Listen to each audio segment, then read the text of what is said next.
Ma'am ಹೇಳ್ದಂಗೆ debut ಇತ್ತು, ಹೇಗಿದ್ರೆ ಒಂದಿಷ್ಟು ವರ್ಕ್ಶಾಪ್ಗಳು ನಡೀತಾ ಇತ್ತು. ಈ ಗ್ಯಾಪಲ್ಲಿ ಈ ಸಾಂಗ್ ಒಂಥರ ರಿಫ್ರೆಶ್ಮೆಂಟ್ ಆಯಿತು ನನಗೆ.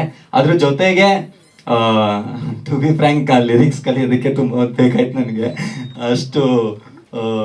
ಆ್ಯಂಡ್ ಸಾಂಗ್ ತುಂಬ ಚೆನ್ನಾಗಿತ್ತು.